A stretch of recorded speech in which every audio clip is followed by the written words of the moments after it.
students who have joined us. Hi. I will be sharing with you about various destinations that my organization Global Reach मैं आपको works host with. बना देता हूँ. I make Hi. you co-host so that you will be able to share the screen, etc. Sure, sir. Yeah, please.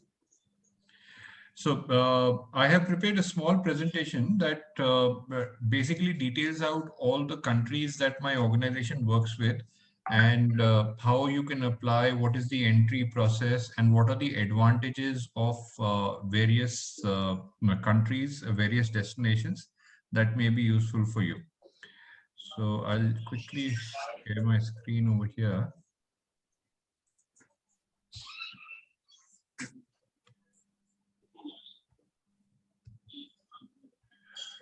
Okay. First of all, I always insist to students that they actually need to see education and especially education overseas as a investment in long term. And when we calculate return on investment, actually studying abroad works out to be cheaper than studying in India in a lot of perspective, especially if you are able to stay back in that country and work. The average salaries per year are significantly higher than what we normally get on offer here in India. I always consider studying abroad as a much more affordable option versus being able to study here in India, right? But for this, I do share some tips, some formula, or you may want to call it a mantra with the students, and it's a good Ajit, based on my experience that I would want you to kind अच्छा of अच्छा follow as students. क्या बोला Right? आपने? Uh, ठीक है आपको. Sir, if you can close your audio, अच्छा I'll sorry. correct. Okay. So, whenever you're looking for higher studies, I normally face this question. I've been doing this for the last 20 years, but the first question that students normally pose to me is, Sir, I am about to finish my graduation. Should I take up a job or should I go and study abroad or go for higher education in India? What should I do exactly? And I always tell them that, it is not about just a job. You need to identify where you are going to be working, which company has made you an offer. If it is a Fortune 500 company, I request you to please work at least for 2 to 3 years before you choose your master's. So if you've got a very good job offer, let's say if there are technology students over here, you've got an offer from a TCS or an Infosys or an HCL, please work with them. If you're working with Google, Accenture, these are internationally recognized and renowned brands. And if you are able to work with them for 2 to 3 years, this will eventually help you in securing a very good master's in a very good university, and it acts as a reference point for you in your application. It also helps you in terms of enhancing your salary pay scale later on once you've finished your master's program. So tip number one is for students, after you finish your course, please make sure if you've got a good job, please work for 2 to 3 years. But if you've not got a placement in a good company, then don't waste your time. That technically means that you are not ready for the industry and you need more skills. So therefore, you take up a master's course which helps you with the skills, right? Now, that's tip number two. Lot of students, they run after the name of the degree, completely ignoring the skill that is required by the industry or the skill that is in demand. You should look at the skill. For example, for the last 3 to 4 years, MBA marketing is a cliche. It's a course which nobody is looking for, nobody is hiring, and whereas the world has moved towards business analytics, and that's the domain that companies are looking for. So if you do a master's in business analytics, your starting salaries are $80,000 to $100,000. But if you do an MBA marketing, then not necessarily you'll do well. I mean, there's an interesting statistic that between London, New York, and Toronto, roughly about 80% of all taxi drivers are people from South Asian countries like India, Pakistan, Nepal, and roughly 90% of them have got an MBA marketing qualification. So imagine an MBA marketing and you are working as a taxi driver. So that's the kind of demand drop for this course internationally. Whereas business analytics is one domain that has come, like, come up really well, right? Another tip that I normally give to the students is that they are sometimes obsessed with the country. कि sir, US jana hai or Europe jana hai या whatever it is, whereas they don't check the visa rules applicable in that country at that moment. Visa rules are updated every 6 months by the country, so you have to check the updated visa rules. Is that country allowing you to work? For example, UK, 2012, they said we will not allow you to work. If you finish a course with us, bye bye. But in 2019, UK again said, now if you come for masters, we will allow you to stay back and work for 2 years. So the visa rules changed, all right? So now UK is a great destination. 3 years back, it was not so good destination. So you have to look out for the updated visa rules of any destination that you're kind of aiming to get into, right? Another dimension that students miss out on is checking the world rankings of the universities. And there are so many sources of rankings that students normally would get confused as to which ranking to follow. So I always request them to follow the QS rankings. The QS is a ranking agency which is working for the last 20 years based out of the US, and they have ranked roughly about 4,000 top universities of the world every year. They do that ranking, and six Indian universities are also ranked amongst the top 500 of the world. So they are pretty good in that aspect, right? Another dimension that I always request, Kumar, Abhijit, Aryan, I've seen you've raised your hand. Thank you for that. I'll just finish my presentation and then we can maybe take the questions. Kumar, I hope that helps you. All right. Yes, question answer should be taken in the hand.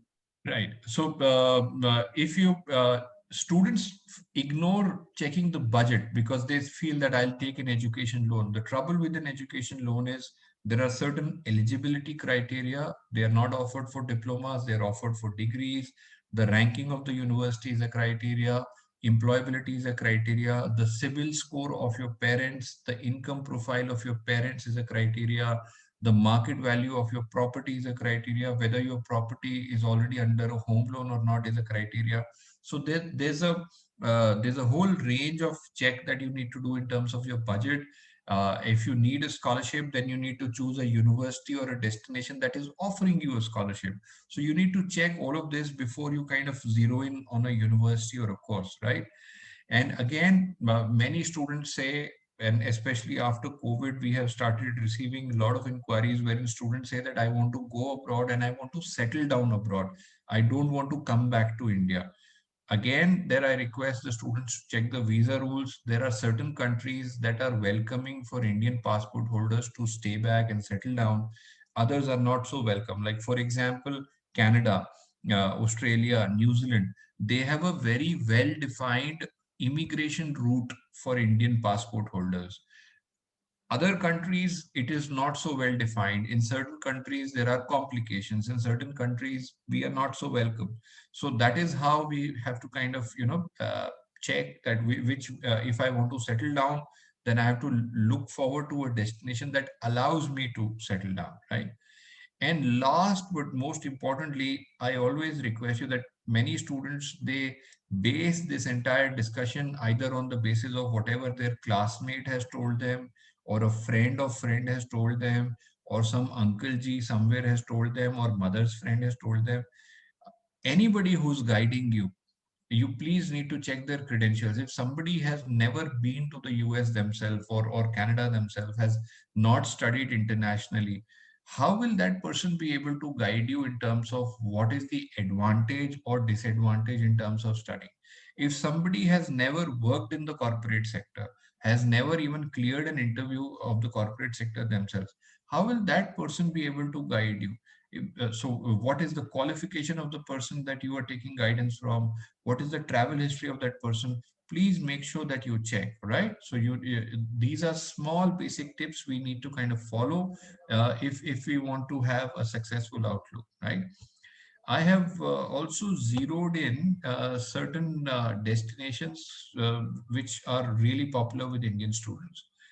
Uh, Singapore and Dubai, closer home, very popular with Indian students. They offer master's courses in both 1 and 2 year format. Many universities from across the world have set up campuses in these cities. Like Dubai has an education city where even NYU, New York University, has set up a campus. Universities from the UK have set up a campus. There are certain Indian universities also that have set up a campus over there. So, if you want, these are cost-effective opportunities because the 1 year cost in these destinations is roughly about 6 to 15 lakhs in terms of the tuition fees. And the average salary of graduates is about 15 to 18 lakh rupees per year. The only catch is that they give you a job search visa after you finish your course, for which is valid up to 1 year. It is kind of renewed. And once you have a job, then the employer basically kind of sponsors you to stay back longer. The advantage is that the visa process for these countries is very simple. The disadvantage is that if you don't find a job within that 1 year, 3 months, 6 month stipulated period, then you have to come back to the home country, right? But if you compare, like for example, Singapore Institute of Management is a popular destination over there. Annual fees is about 7 to 8 lakh rupees a year. So 2 years, you're spending about 15, 16 lakhs to get your MBA. Now, that's the fees that you would spend in any college in India as well, any decently ranked college in India as well for an MBA. So you get an international experience, and in a very cost-effective manner, you can get some exposure, pay the same fees that you would have paid in India, and come back also. So it kind of helps you, right? Uh, Apart from Singapore and Dubai, the other popular destination continues to be Europe, which is UK and Ireland. They are English-speaking countries. UK, of course, is the grandfather of Indian education as well. We follow the UK education system, the format. Uh, Between UK and Ireland, they offer again 1 to 2 years of master's courses. Many of their universities do not require a GRE or a GMAT. So you can basis your marks, you can apply directly on the basis of your qualifications. You can apply directly and get a direct admission into a master's program. And as I mentioned, currently the visa rules are very favorable for Indian students. You are being given 2 years of work permit after you complete 1 year of study. So it works out to be great advantage for Indian students. So 1 year you spend between anything between 12 to 20 lakh rupees for most of the universities over there. Average salaries again are 18 to 20 lakh rupees after graduation. Visa process as of now is very simple. Financial requirements are not so tough. Admission is fairly easy, and it kind of assures you at least a master's, an international master's, and at least 2 years of international work experience. Even if you take a loan of 15, 20 lakh rupees and go over there, by working for 2 years, you can definitely earn back that education loan and come back in case you want to. So it's a good advantage for the student, UK and Ireland. Another destination where students from India, especially the Punjab region, go in is New Zealand. I always called New Zealand a hidden gem, and it has emerged as a COVID-safe destination as well, uh, because it was the safest country when COVID struck the entire world. Uh, they offer 1 to 1.5 year masters. Again, they don't require a GRE or a GMAT. And the advantage is that they offer 3 years of guaranteed work permit after completion of the study program. So you spend for 1 year and you earn for 3 years. So it's a major advantage for the students, New Zealand as a destination. Currently, they have closed their borders for India. They will be reopening by next year, July. They will be reopening for India, but that way is it's a very for students who are in final or pre-final year. it kind of works out well because 6 to 8 months you spend in application preparation and applying, it would be a safe destination to apply to. And the average salaries are slightly higher in New Zealand compared to European countries. They pay you about 20 to 25 lakh rupees per year after you finish your masters. And the only thing that you need to be careful about is New Zealand is very strict around their visa requirements. They check your finances very carefully. UK, Ireland, they are very relaxed about your visa aspect. New Zealand is very strict. They want to see all the details. They want to see 6 months bank balances and everything. But if you go there, 1 year studies, 3 years work permit guaranteed. If you want to settle down, New Zealand welcomes Indian students to settle down for an immigration purpose as well. No GRE, no GMAT. It's a good destination for Indian students to kind of consider. Canada is another country which is extremely popular with Indian students. Roughly about 40% of all students who go out from India go to Canada. And they offer you two levels of programs. One is the diploma programs, and the other is a degree program. If you want to go in for a degree program, you need to do 4 year bachelor's. So if anybody is an engineering student, they are eligible to get into a degree program. But if you're doing a 3 year bachelor's, then you would be going through the diploma route, right?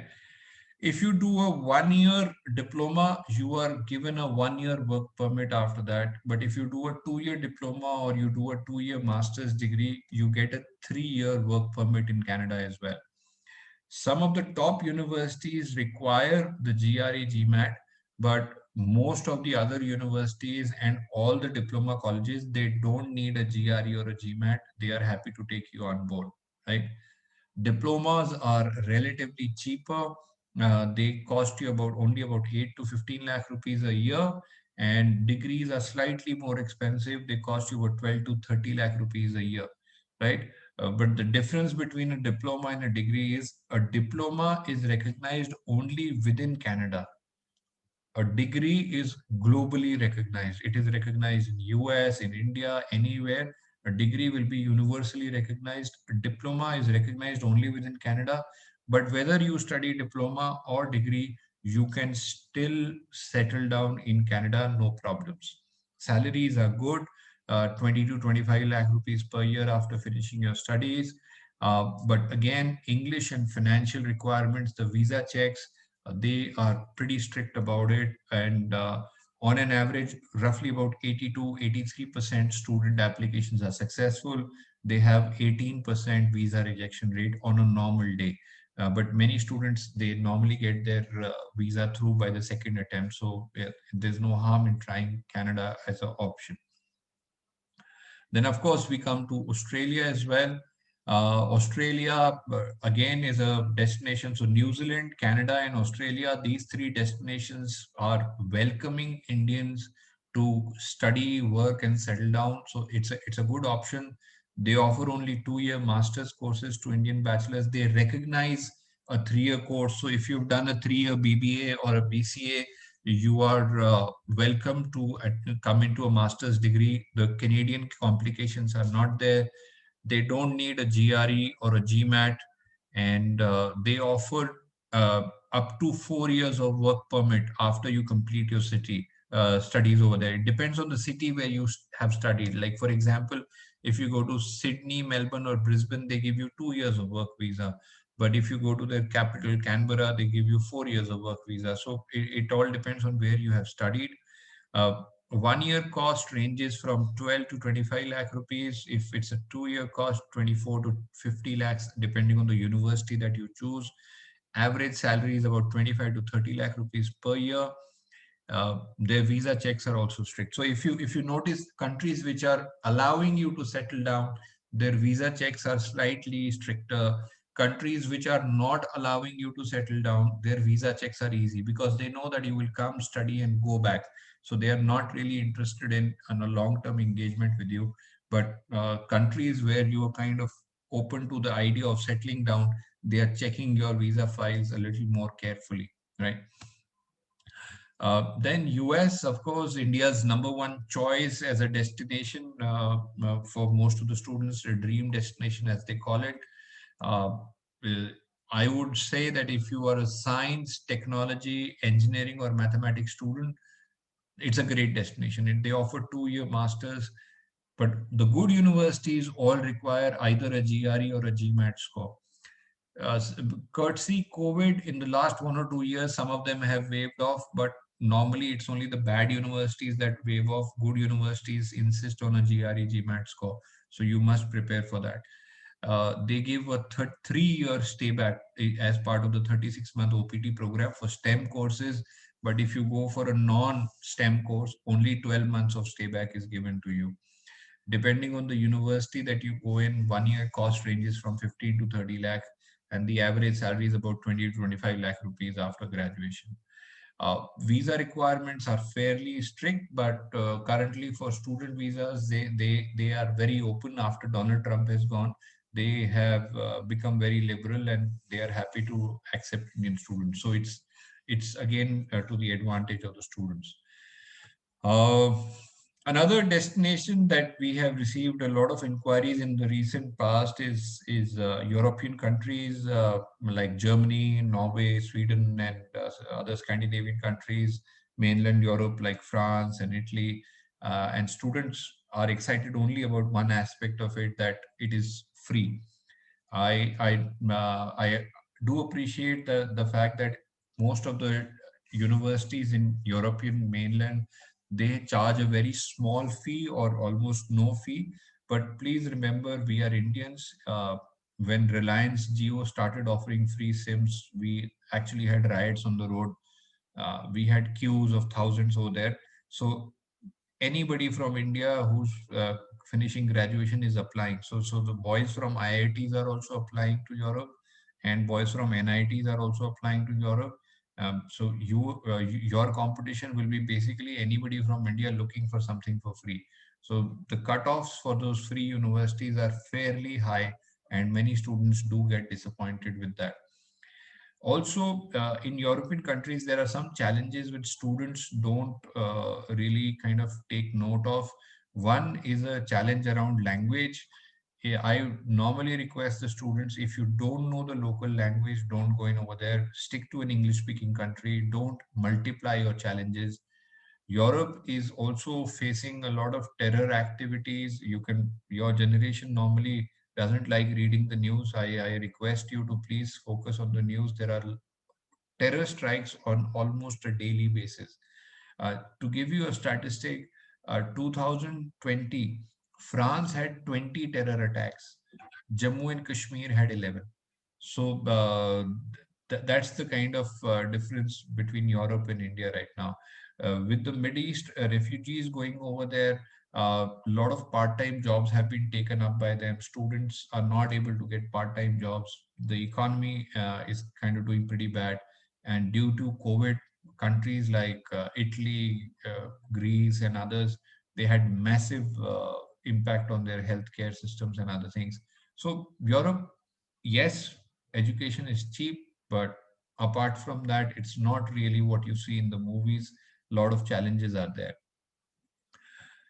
These are standard visa documents. Certain countries do require slightly different format of it, which me and my team, we normally do help the students for that. But if you have got these basic documentations right, we should be able to handle you for most of the countries. One is all your academic scores from class 10th onwards, right? And all the semester-wise mark sheets for your bachelor's program. So all your academic scores like 10th mark sheet, 12th mark sheet, then year-wise, semester-wise results at the university level, your updated CV, which has got details about your internships, marks, at least 2 to 3 letters of recommendation, your updated passport. Uh, One of the English scores is always required. You can do either IELTS or TOEFL or PTE. Uh, in visas, your income profile of the parents will also make a big difference. They also look at education loan and savings. If you've got, if you're not using an education loan and paying from your savings, They would always ask you about the source of money, where it came from. UK doesn't ask you for the source of money. They just only check the 28-day balance. So depending on the country, these checks kind of change slightly. But most of the countries, if we've got this is roughly about 80 to 90% of your visa checklist. If your documentation on these aspects is okay, you are good to make an application for any country that you kind of like. Well, that's all I had to share today, and I will be now kind of stopping the share part, and I'll be taking questions from the students. I'm sure you would have some, and I'm happy to connect with students directly. You can contact Swaroop sir for my coordinates, and we can take appointments for our students and take things forward from there, right? I hope this presentation was useful, and I am now open to questions from students. In case any of the students have any questions, happy to answer them. You can share it via the chat box, or if you want to raise a hand. Okay, Kumar Abhijit, you can unmute and probably ask your question if that's okay. Yeah, Yes, sir. yeah. Sir, actually, can you reshare the presentation? No, which aspect of it do you want, Vita? Actually, I want to know about the, you said about the QS ranking for the Right, universities. right. Yes, sir. I want to know that from where, which website we can see that the QS ranking Beta, of the university. if you have a smartphone, if you either have an Apple or an Android phone, you can just download the QS Rankings app, the QS Rankings app, or you can just go on to Google and just type in QS World University Ranking System. You can download it from there as well. Okay. It's a And it's a very simple app. I don't know how visible it will be. I normally have it on my phone, and I'll just yeah. sir, it is not visible due to background. Yeah, due to the background, it's not Okay. visible. I have it on my phone, but you can download. It's just QS Rankings. Quarterly Cements is the name of the company, but if you just Google it out, it's available. Okay, sir. And so my second query is, you said about the visa rules. Yeah, For specific countries, there are specific visa rules. right. So where can I know that what is the visa rules for that country? You can contact us. My organization is Global Reach, and our office is very close to your college premises. Bhumika, if you can share our office address also and our contact details as well, because we have our organization is about 30 years old, and we are direct partners to about 500 universities across 20 different countries. Our expertise is in the area of helping students with the visa. So we'll be happy to help you. Right? Thanks, Okay, sir. Abhijit. Right. And sir, third, yes, Yeah. Okay. You have a third question also. Please go ahead. yes, sir.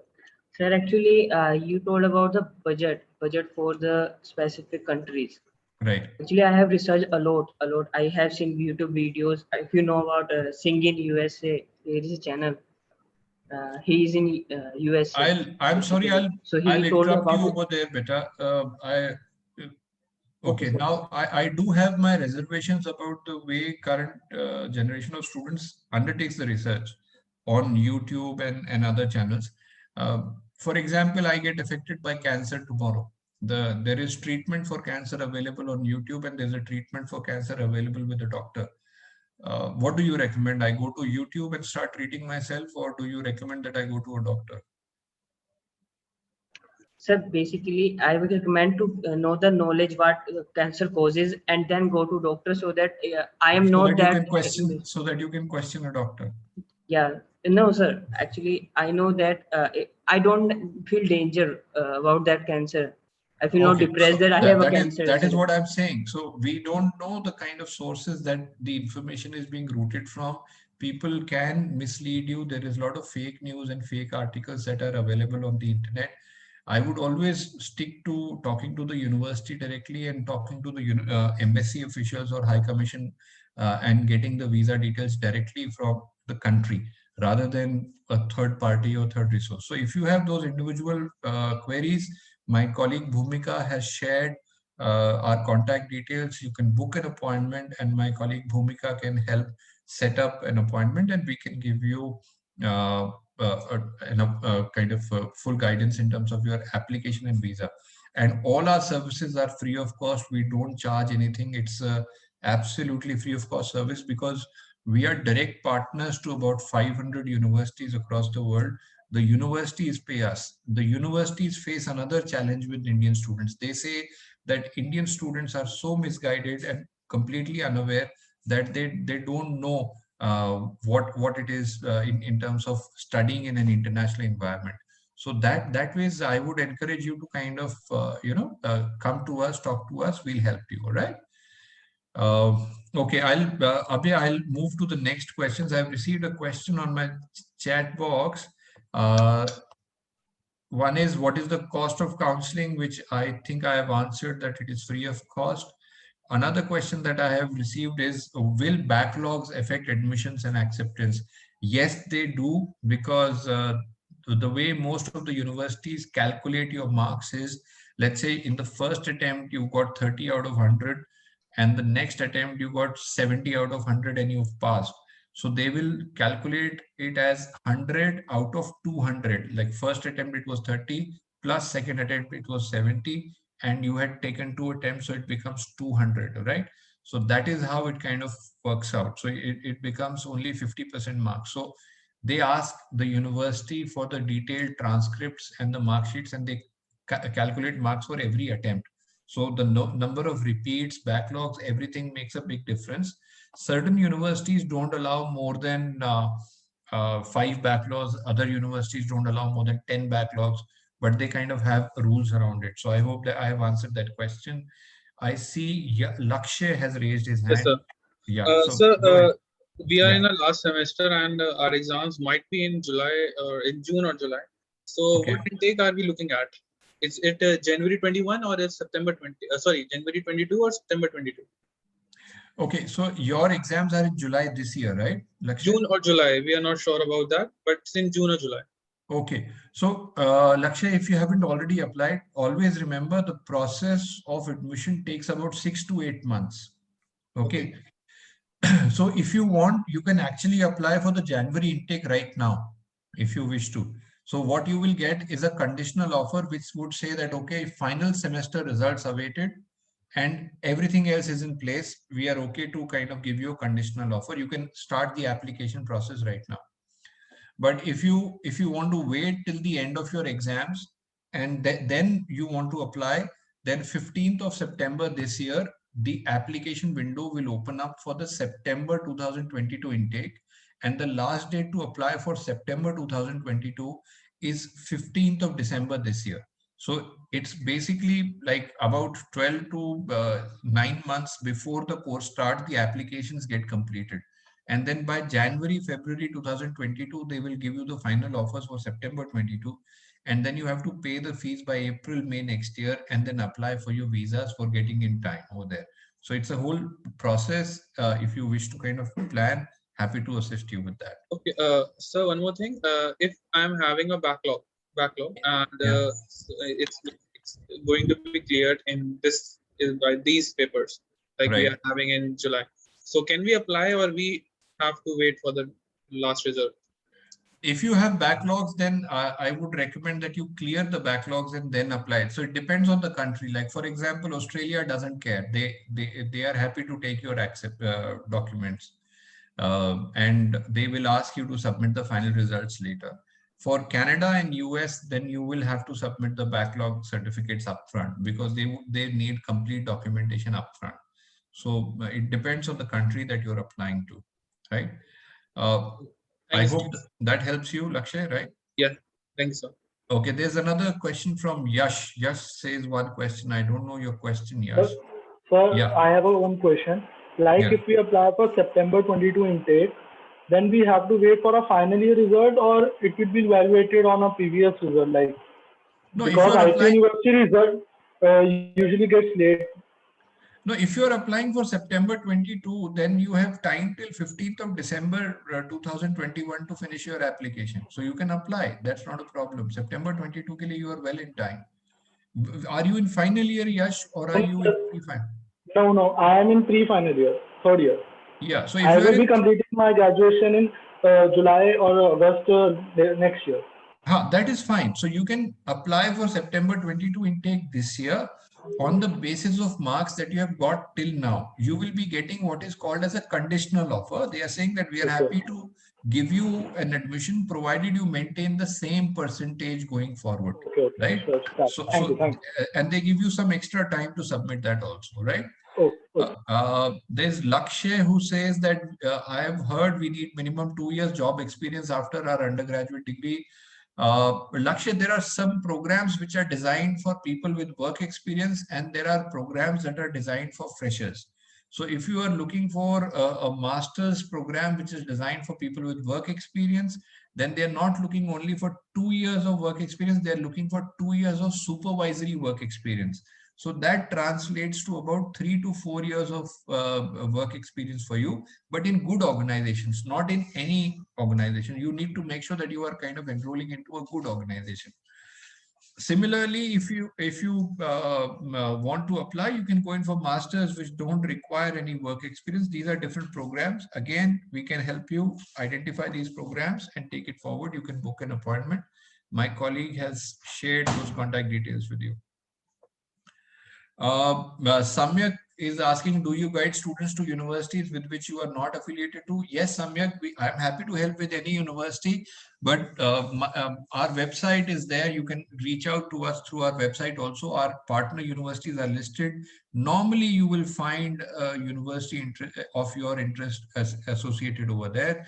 We'll be happy to help you in any case, no problems.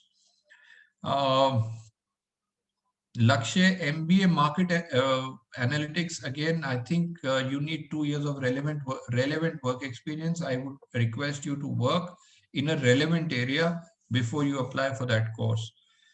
Siddharth is asking, what would be the best time for a third year graduate student to apply? Okay, so if for a third year student to apply, 15 September is when your application window opens up for next year, and 15 December is when it closes. So you need to start making your applications now. Today we are sitting in June, between June and September, please complete your, if you want to go to US, you need to write a GRE or a GMAT. If you are not going to US, then no need to write GRE, GMAT. But any country that you are going to, either IELTS or TOEFL, you have to take one of these exams. Between now and September, complete your GRE, GMAT, IELTS requirement, and 15 September, start the application process. That's critical. If you apply after the fourth year, Lakshay, then you kind of delay the admission process by about 6 to 8 months. You may miss a year sitting at home. I would recommend don't have a gap. Start working in that area. Just make sure that you don't miss out. Sahil asks about Ivy League colleges. Ivy League are universities, not colleges, Sahil. I hope you understand the difference between a college and a university. And Ivy League institutions do require you to write either a GRE or a GMAT. And they do look at 70% weightage is given to your academic performance, and 30% weightage is given to your extracurricular achievements at state, national, and international level.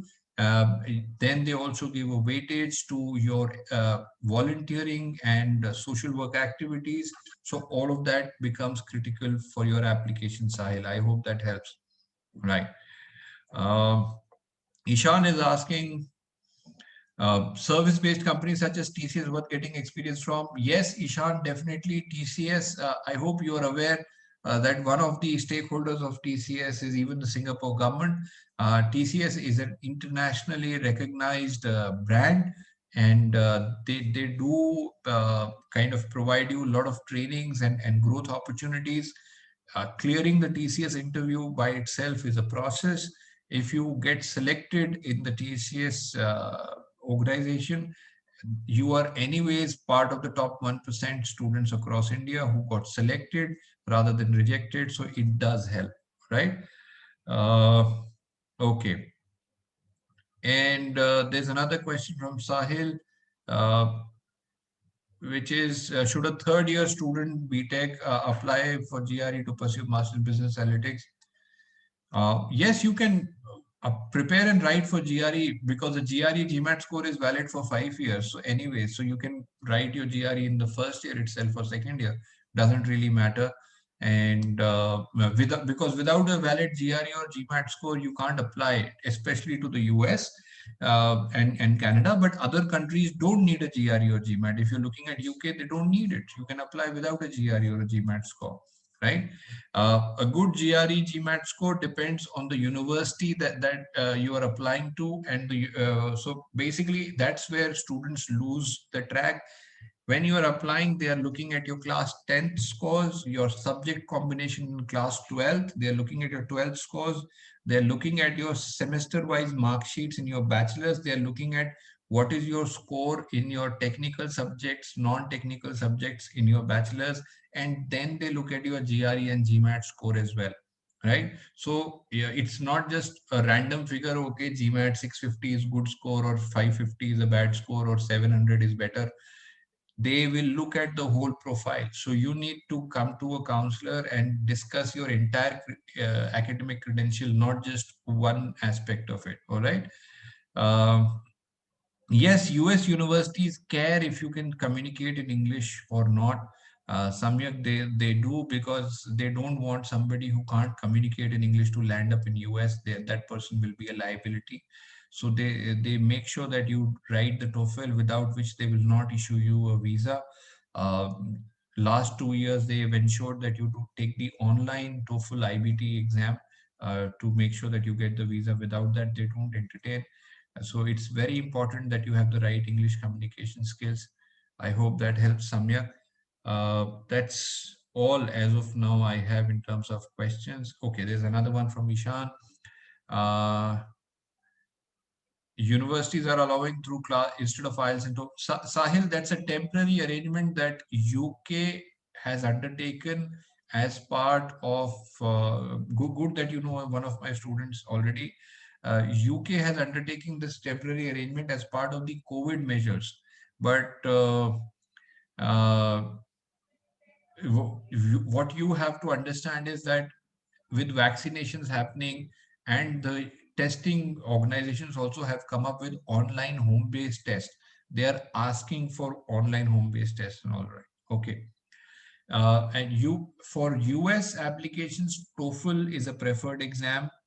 All right. For Canada, IELTS and is a preferred exam. Canada and UK, they insist on IELTS, whereas US, they are happy to kind of look at TOEFL only.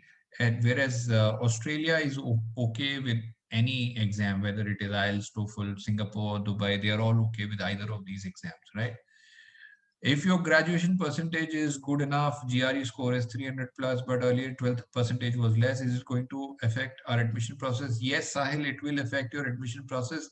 Not so much, but it will, because you need to understand, let's say, if you're going to a US university, out of, let's say, 60 seats, 30 seats are blocked for international students, 30 are for domestic. Out of those 30 seats, roughly, let's say 15 are blocked for Asia. Out of those 15 seats for Asia, 5 are blocked for India. They will do a cutoff on the top 5 that come in.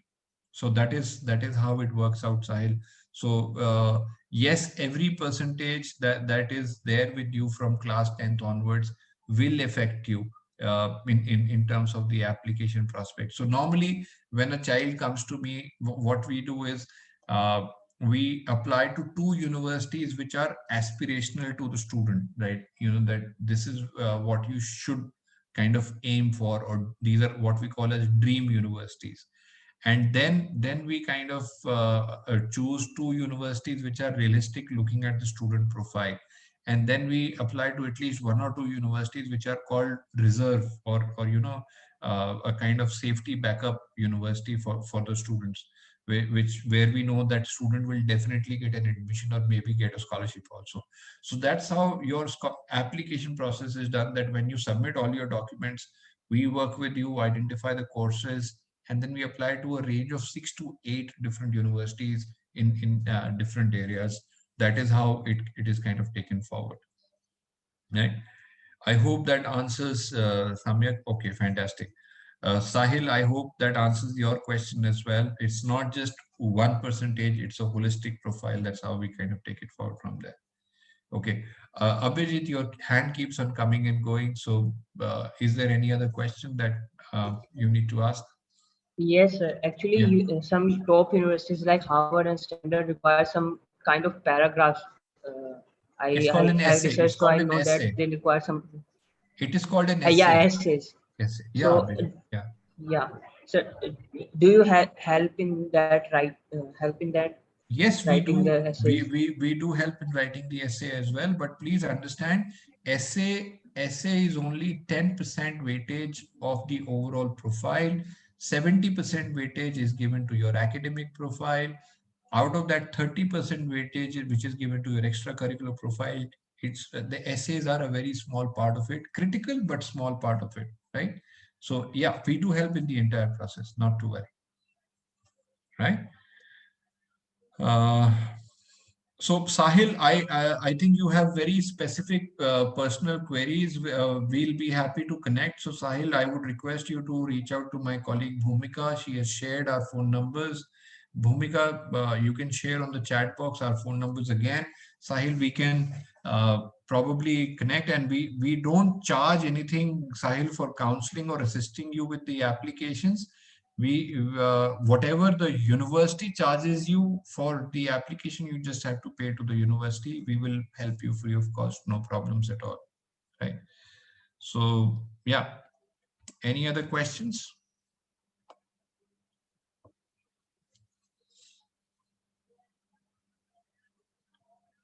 Swaroop sir, I think we have answered most of the student questions right now. Yes, sir. Thank you, sir. Thank you very much for enlightening the students.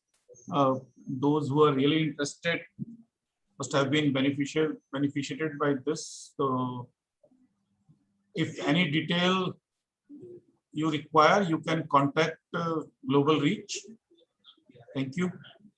Thank you very much, sir. Thank you, sir. Thank you so much for this opportunity. So one more thing, can you share the presentation? It will help in. I will email it to Swaroop sir, and then you can connect with Swaroop sir and take और it. Abhijit, मैंने ये record किया है, तो presentation की जगह आपको video मिल जाएगा. That will be better. Okay, Great. sir. Thank you, sir. Great. And so there are some questions. Should I take them right now? Do we have time? Yes, sir. We can. Yeah. We can have 2-3 questions. Okay. So last two questions. All right. So one question is from Ishan. He's asking, please discuss loan available on behalf of the student who's applying for further studies after gaining work experience. Ishan, whether you gain work experience or not, your parents will be acting as your guarantors. The bank requires your parents' income profile, your property papers of the houses that you own over here, and they will give it against a mortgage. So because you will be going out of India to study, so they need somebody who's going to be staying back in India and will guarantee to the bank that they will pay in case you refuse to pay the money after going outside of India. So whether you have work experience or don't have work experience, you have to make sure that there is a guarantor. Shekhar has raised his hand. Happy to request Shekhar to unmute and ask his question. He's asking, how can I go back in time to improve my marks? Shekhar, no, you cannot go back in time, but you can definitely improve your marks over here in your bachelor's. You can't undo what has been done in the past, but if you can always be the gold medalist of your college, you can always be the gold medalist of the university. Nobody is stopping you from that. You can always have a fantastic internship. You can always have a fantastic placement. You can always have a fantastic GRE scores. These are all future things. So whatever has happened in the past, it's okay. We were not aware, but can we do something to improve the future? That's what's important. So nobody is holding you back, Shikhar. I look forward to you becoming the college gold medalist, and hopefully you will take it from there, Shikhar. I hope that answers. I think he left. All right. Okay, sir. I think we have covered all the questions, sir. And I once again thank you for this wonderful opportunity. I love this part of my job where I'm able to talk to the students and take their queries. And I hope the students benefited from this workshop. Again, we are almost neighbors to you. Our office, when the lockdown finishes, our office is in Netaji Subhash Place, very close to your campus. And if you're coming for a coffee to Starbucks at Netaji Subhash Place, we are right there on the third floor. Right, Abhishek ji, I also take this opportunity to invite you to our office. That once the lockdown gets over, we would love to. Sure. Okay, Thank you, sir. Thank you, Pawan sir. Thank you very much. Thank you, sir. Thank you so much, sir.